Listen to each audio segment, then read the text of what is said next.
If you own a Harley, this is the kind of warning you do not want to learn from a repair bill. Most expensive Harley problems do not start with smoke, breakdowns, or some dramatic roadside failure. They start small, a sound you almost notice, a leak you tell yourself is nothing, a little extra heat, a vibration that feels normal because it has always been part of the bike. But once those signs start stacking up, the cheap fix disappears fast. And by the time the bike finally demands your attention, the damage may already be done. So stay until the end, because what seems harmless today can be the first sign of the repair bill waiting for you tomorrow. What's happening? You roll out early, engine steady, road open. Nothing feels off. The throttle responds clean, the idle sounds right, and the ride settles into that familiar rhythm you trust. Mile after mile, everything holds together the way it always has. That's where most riders get comfortable. Not careless, just confident. When a machine behaves the same way for long enough, it earns that confidence. The problem is, machines don't fail the way people expect. They don't send clear warnings or sudden alarms. They drift, they adjust, they compensate long before anything breaks.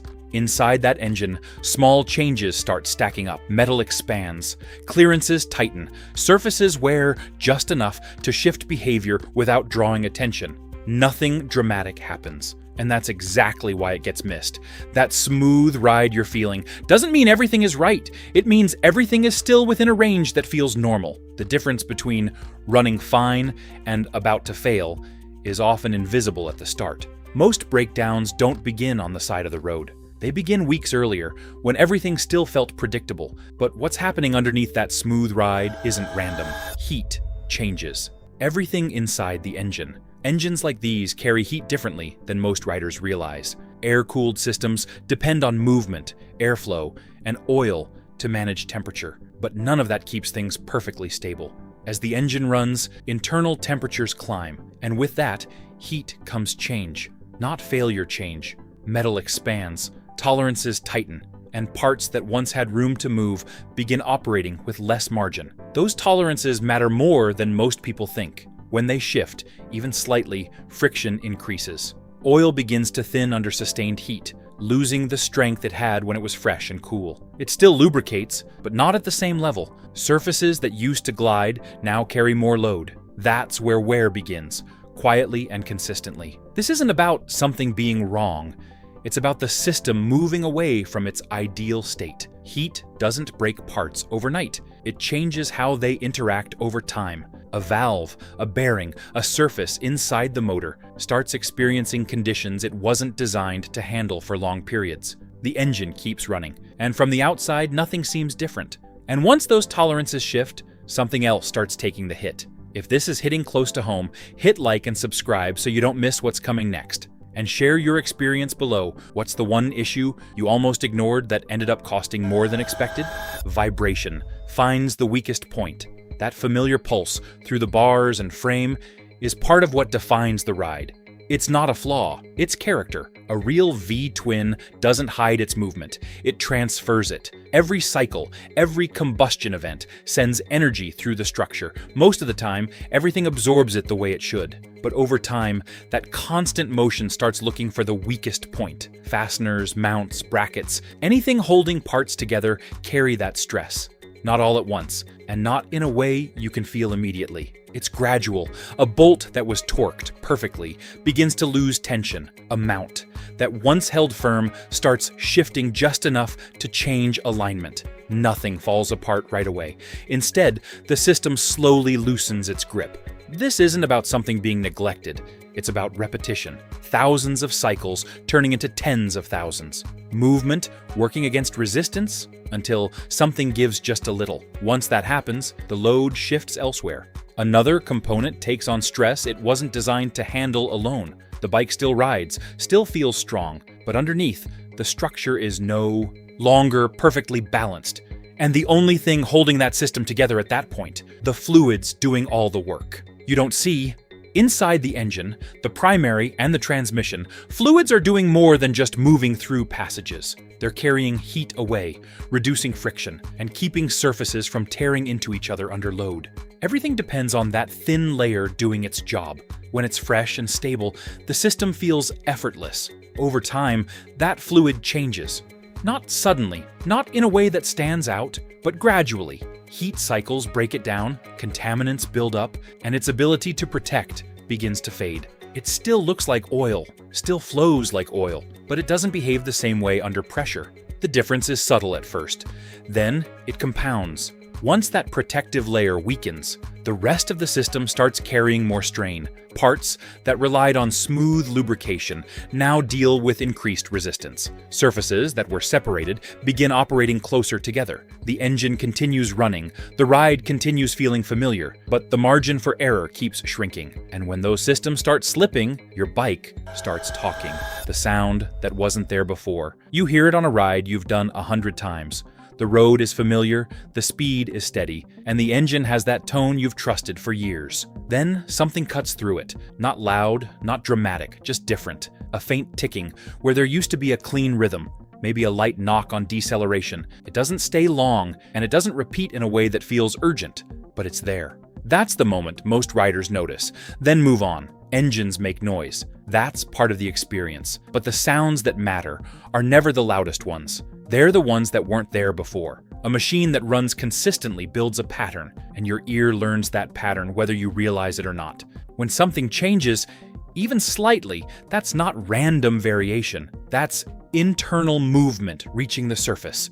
Inside the engine, wear doesn't stay silent forever. As clearances shift and surfaces begin to change, the sound follows. Metal contacting metal in a way it didn't before. Pressure building, where it used to release cleanly. Timing, that's just off enough to be heard. None of it means failure is immediate, but it means something has already started. A lot of riders second-guess that moment. They tell themselves it's nothing, or they wait for it to get worse before paying attention. The problem is, by the time it's obvious, it's already been there for a while. The engine spoke early. It just didn't shout. It doesn't always speak through sound. Sometimes the warning comes through feel, when the ride stops feeling familiar. There's a point on certain rides where everything just settles in. The throttle response, the way the bike holds speed, the way it reacts when you lean into a turn. It becomes second nature. You're not thinking about it anymore because your body already knows what to expect. That's what makes a change stand out. Even if it's subtle, it's not always a vibration you can point to or a harsh movement that demands attention. Sometimes it's just a feeling that something isn't lining up the way it used to. The throttle might feel slightly delayed, or the response might come in uneven waves instead of smooth power. You roll on, and it doesn't feel wrong enough to stop, but it doesn't feel right either. That disconnect is easy to ignore because it doesn't interrupt the ride. It sits just below that level. But what you're feeling is the system shifting away from the balance it once had. Components that used to move together are no longer perfectly synchronized. The engine, drivetrain, and frame are still working, but they're no longer speaking the same language. Riders who've spent years on the same machine develop a sense for this without needing to explain it. It's not technical, it's instinct. And when that instinct picks up something off, it's rarely a false alarm. It's a sign that something underneath has changed, even if nothing visible has shown up yet. When the change isn't audible or physical, the next clue usually shows up in plain sight. The small signs you notice. It starts with something simple. A faint mark on the floor where the bike was parked. A light film of residue near a seal or along a line. Maybe a bit of discoloration where everything used to look clean. Nothing dramatic, nothing that suggests immediate trouble, just a small detail that stands out for a second before being dismissed. Most riders notice these things. They're not blind to it. The difference is what happens next. It's easy to tell yourself it's nothing serious.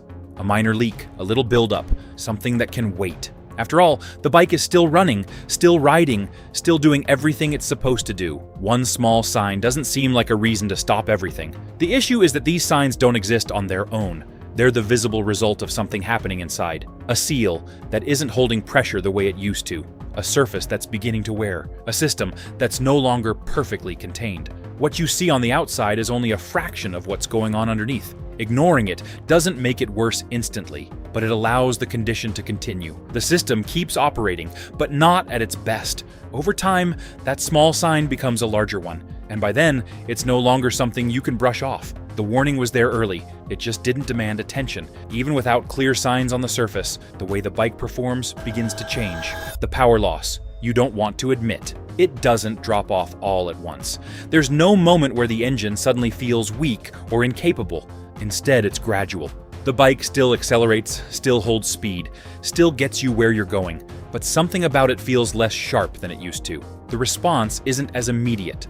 The pull isn't as strong. That's the kind of change most riders don't like to acknowledge. Not because they don't notice it, but because it's hard to define. It doesn't show up as a clear problem. There's no noise to point at, no visible issue to confirm it. Just a feeling that the machine isn't giving you everything it once did. Over time, you adjust to it without realizing. What felt slightly off becomes the new normal. You ride the same roads, take the same routes, and the difference fades into the background, until you remember how it used to feel. That's when it becomes clear that something has been slipping for a while. This isn't about sudden failure, it's about gradual change, the kind that builds slowly and quietly until it's hard to trace back to when it started. By the time it's obvious, it's no longer a small shift. It's the result of everything that came before. These signals don't get overlooked because riders don't care. They get missed for a different reason. The habit of just getting on and riding. You walk into the garage, fire it up, and roll out. No checklist, no second look, no pause. Not because you don't care, because you've done it this way for years. The bike has earned your trust, and that routine becomes part of the ride itself. It feels natural, it feels efficient, it feels like experience. That habit builds slowly. After enough clean rides, enough miles without trouble, the need to look closer fades. You stop scanning the small things. The quick glance that used to catch something out of place turns into a quick start and go. Nothing has gone wrong, so there's no reason to expect it will today. The issue isn't neglect, it's repetition. Doing the same thing the same way conditions your attention to relax. The machine becomes predictable, and predictable machines don't demand inspection. That's where the gap opens up. Small changes start happening, but they fall outside that routine. They're there, but they're not being looked for. Over time, that gap grows wider. The bike still runs, still rides, still feels solid enough. The habit holds. And because nothing breaks immediately, the idea that something might be developing underneath doesn't take hold. The pattern stays intact longer than it should. Once that rhythm locks in, timing becomes the next place things slip. If you want straight, no-nonsense breakdowns like this, no hype, just real insight, subscribe and stay with this channel, because what's coming next isn't surface-level talk. It's the kind of information most riders don't hear until it's too late. Pushing maintenance just a little too far. Every rider has done it at some point. You know something is due, but it's not urgent.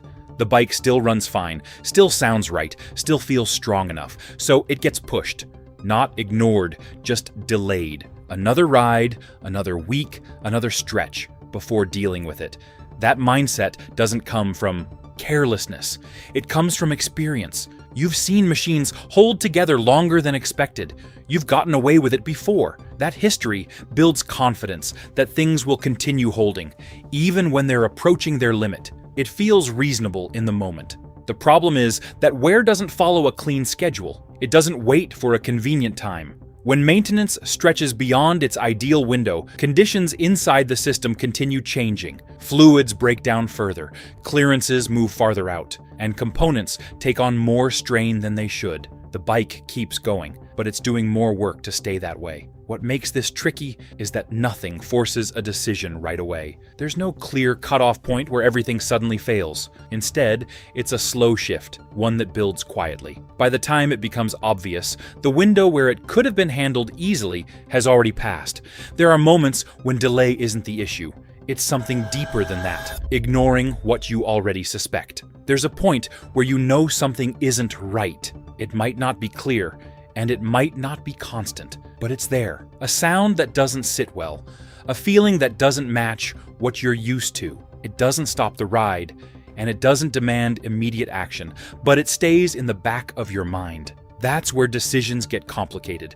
You can acknowledge it, or you can push it aside. Most of the time, it gets pushed aside.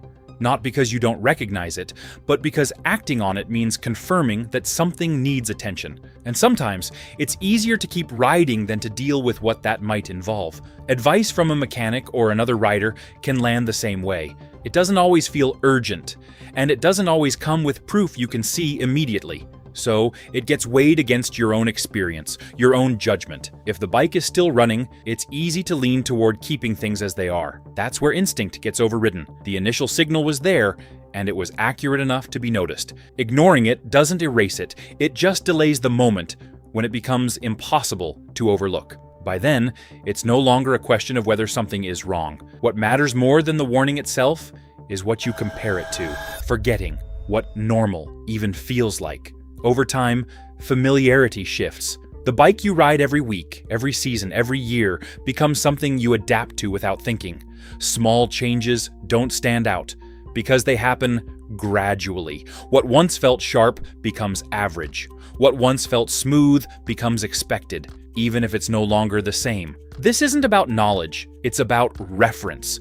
If you don't step outside that pattern, there's nothing to measure against. The machine becomes its own baseline. Even as that baseline drifts, without a clear point of comparison, it's hard to recognize that something has changed. Riders who spend long stretches on the same machine often adjust without realizing it. The throttle response, the feel through the seat, the way the bike carries itself, all of it becomes normal, even if it's no longer what it used to be. That shift happens quietly, without drawing attention. When awareness fades like that, signals lose their meaning. Sounds blend in, feelings get dismissed, and small changes stop standing out. It's not that the signs aren't there, it's that they no longer register the same way. The connection between what the bike is doing and what it should be doing becomes less clear. That's when the impact stops being subtle and starts becoming real. How small problems turn expensive fast. It rarely begins with a major failure. Most of the time, it starts with something small. A seal that isn't holding pressure the way it should. A fastener that's just loose enough to shift load. A fluid that's no longer protecting the way it once did. None of it seems urgent at first, and none of it feels like it should lead to anything serious. That's where the cost begins to build. What happens next is rarely a straight line. One component takes on extra stress, which puts pressure on another. Heat increases slightly, friction rises, and parts that once operated smoothly start wearing faster. The system compensates for as long as it can. The bike keeps running, and from the outside, it still looks manageable. Inside, the damage is spreading. By the time it becomes obvious, the repair is no longer simple. What could have been handled with a minor fix turns into a chain of replacements. Parts, labor, time all stacking together. A single issue that started small now affects multiple systems, and the cost reflects that. Not because anything dramatic happened in one moment, but because it was allowed to continue. That's how small problems turn expensive. Not through sudden failure, but through accumulation. The longer it goes, the more it touches, and the more it takes to bring it back to where it was. The machine never jumped from perfect to broken. It moved there step by step. The impact doesn't always show up in dollars first. It shows up in something harder to replace, the ride you never got to take. There's a different kind of cost that doesn't show up on an invoice. It shows up when the bike isn't ready when it should be. A ride planned weeks in advance gets pushed back. A trip that was supposed to happen doesn't. The season moves forward, and the machine that should be part of it is sitting still. Downtime has a way of stretching longer than expected. What starts as a quick fix turns into waiting for parts, scheduling time, dealing with complications that weren't visible at the start. The calendar keeps moving, and the window for riding doesn't stay open forever. By the time everything is back together, the opportunity has already passed. That loss is harder to measure, but it's felt just as strongly. The miles that weren't ridden, the roads that weren't taken, the time that doesn't come back. It's not about inconvenience, it's about missing something that matters. The machine is meant to be used, and when it isn't, that absence stands out. Most riders don't think about that side until it happens. The focus stays on the repair, on getting things fixed and moving again. But the real loss isn't just the time spent fixing, it's the time that could have been spent riding. This isn't something that happens once in a while. It shows up often enough to form a pattern. The pattern every shop already knows. Walk into any shop that sees regular work, and the stories start to sound familiar. Different bikes, different riders, but the same sequence. A small issue that went unnoticed or unaddressed. A period where everything seemed fine. Then, a failure that brings everything to a stop. It's not random. It follows a pattern. Mechanics don't just fix problems, they see how they develop. They see what comes in early and what comes in late. They know the difference between something caught in time and something that's been allowed to build. The gap between those two situations is where most of the cost and damage happens. What stands out is how consistent it is. The same types of wear, the same kinds of failures, the same progression from minor to major. It doesn't depend on a specific rider or a specific model. It depends on how long the early signs were allowed to continue without being addressed. That's why the outcome feels predictable from the outside. Not because every machine is identical, but because the process repeats itself in ways that don't change much over time. When early signals are missed or brushed aside, the later results tend to follow a path that has already played out countless times before. It stops feeling like coincidence and starts looking like a pattern. To the people who work on these machines every day, it's not surprising at all. It's something they expect to see again. Even with that pattern in place, there are riders who rarely run into it at all. The ones who catch it before it starts. There are riders whose bikes don't seem to develop the same problems. Not because they avoid riding hard or putting miles on the machine, but because they stay connected to it in a different way. The changes that others miss don't go unnoticed for long. Small shifts stand out early, before they have time to build into something larger. It's not about following a strict routine or treating the machine like something fragile. It's about familiarity, knowing how the bike sounds, how it feels, how it responds in different conditions. When something moves away from that baseline, it gets picked up quickly, not through effort, but through attention. That attention doesn't come from a manual or a checklist. It comes from time spent paying close attention to the machine as it runs. The more consistent that connection is, the easier it becomes to notice when something changes. And when it's noticed early, it rarely has the chance to turn into something bigger. That's the difference. Not luck, not perfect conditions, but awareness built over time. The signs were always there, showing up in small ways most riders brush past without a second thought. The machine never hid anything from you. It simply presented those signals in a way that required attention, patience, and familiarity to recognize. The riders who stay connected to that process tend to catch things early, before they grow. And because of that, they avoid the kinds of problems that quietly build and eventually take other bikes off the road. At the end of the day, a Harley usually tells you the truth before the repair bill does. The question is whether you catch the signs early or ride past them until the damage gets expensive. So look closer, listen harder, and trust that gut feeling when something changes. If this helped you, hit like, subscribe for more straight Harley talk, and tell us in the comments what warning sign you once ignored or caught just in time.